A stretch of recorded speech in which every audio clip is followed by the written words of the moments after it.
Scene 1. The Fallen Heir Linley Baruch was 6 years old when he learned the weight of his name. Standing in a candlelit study, his father Hog revealed the truth. The Baruch clan were Dragonblood warriors, descendants of a bloodline that once shook the continent.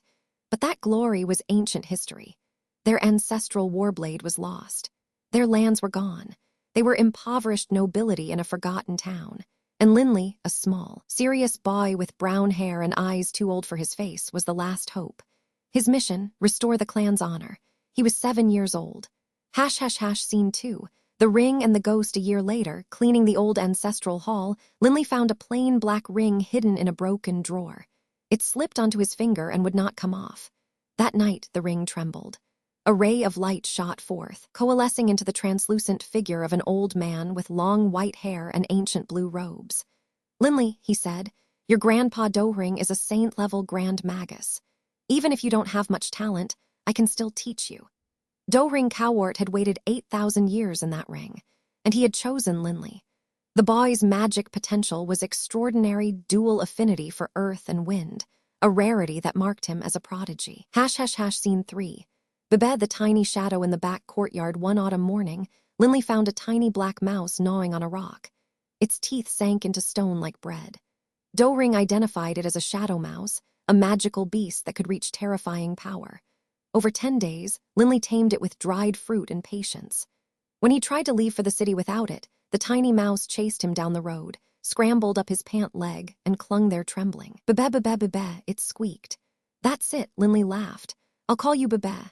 And just like that, the smallest member of the Baruch clan had found his home.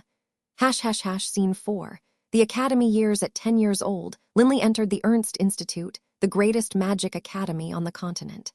Its soaring stone spires and floating magical lights housed the brightest minds of the age.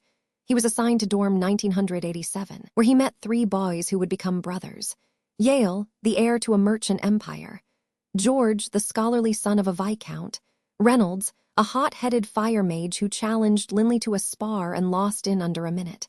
Under Doehring's secret guidance, Linley also learned stone sculpting. The tap-tap-tap of his chisel became his meditation, his art, his fortune. 6 years passed. Linley grew from a scrawny boy into a lean 4th-rank warrior and a dual-element magus of rare promise. And Bebe grew too, still palm-sized, but lethal. Scene 5.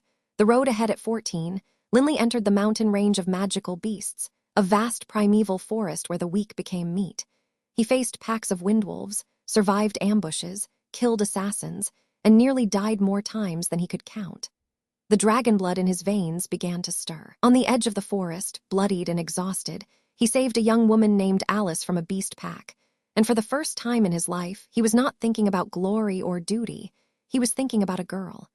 But the road ahead is long, and first loves are not always meant to last. Linley Baruch is just beginning. The ring, the mentor, the beast, the brothers, this is the story of how a fallen